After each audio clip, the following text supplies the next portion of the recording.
going to be cutting up some Chinese writing stone for free basalt, and also we're going to have a go at slicing up some andesite, because if I do a spin around with the cam, so we're doing the andesite, comes up really nice. So it's just a little pendant that I made out of a sliver. So we're going to cut some more, see how that goes.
Now today's not looking that flash.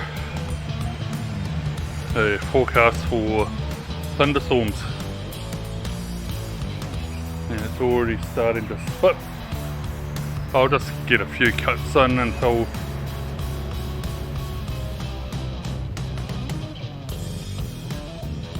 actually what I might do,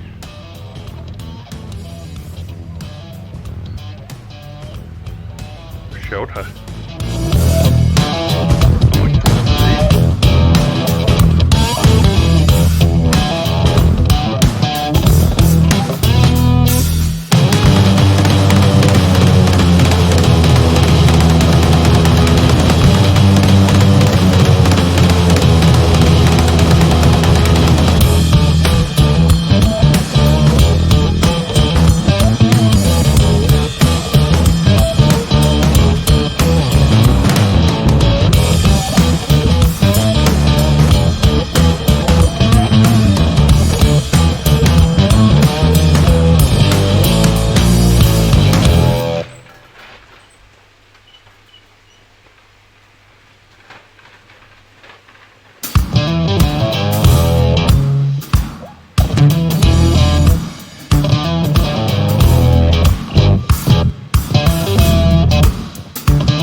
So today what we're going to be doing is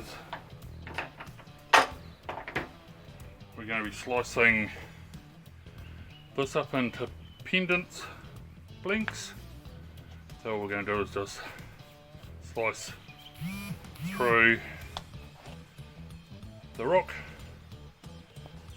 at about 8mm, 10mm thick, but thinner if I can make it.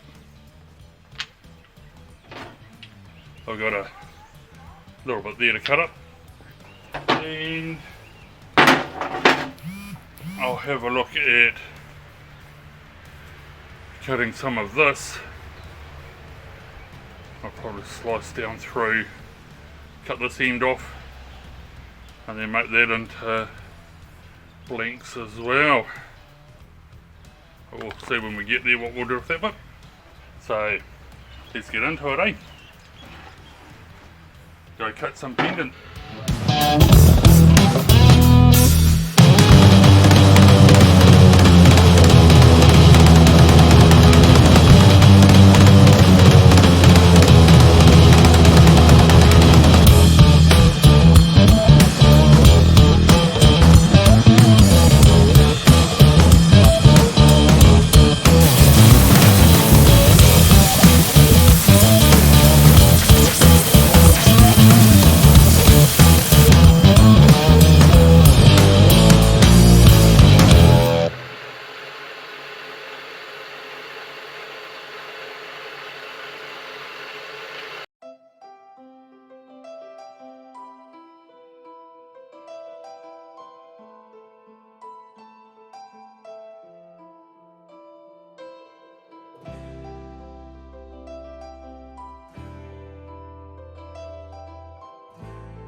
Now, lunchtime now.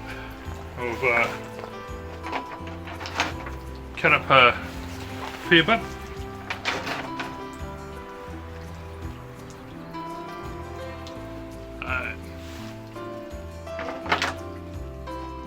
Just got that bit there to slice up, or we've taken two slices off that.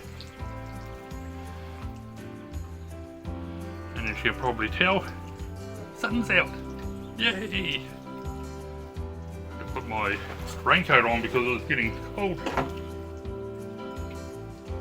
Now, we'll catch you after lunch and I'll finish cutting up this Chinese writing stone and then I'll get on to the andesite.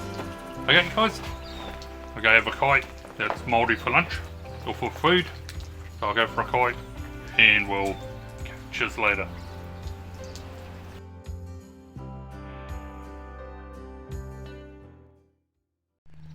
Well, it's lunch over.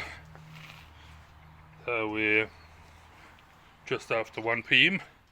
So one thing you probably noticed is I put this, clamped this old raft square in place to give me a bit of a guide. So it's been giving me about a 10mm cut, so I'm thinking I'm going to reduce it down to give me about an 8mm and see how that goes. And just looking in this here, we've got a fracture running through there, so that might just break. So I'll break that before it becomes a problem, and then we'll get in, slice this up and go from there.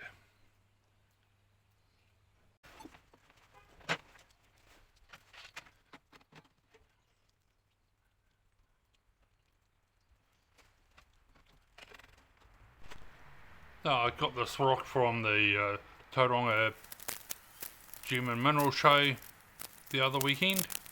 So it was in a silent auction. Bit of a touch and go whether I was going to win it or not. I put a bid in and come back a bit later and find out someone else had bid it against me, and so I put a better bid in, then they put a better one in, then I bid again and they bid again, someone else bid, and it was like, am I going to win this? And just before the end of the day when the auction was up, got to the point where I'd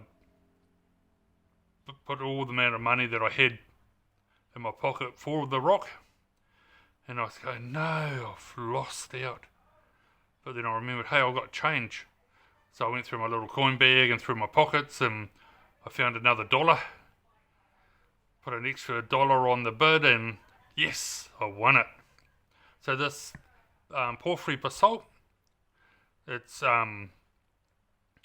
feldspar plagioclase inclusions in it. sort of angulated and around, so they sort of reminiscent look of Chinese writing, hence what's called Chinese writing stone. So other stones where the crystals radiate from a centre point, often called chrysanthemum stone, because these ones are all higgledy-piggledy, and it looks like Chinese writing in some cases, so it's called Chinese writing stone. So it's pretty hard, and it takes a lot to cut through, so we'll see how it all turns out.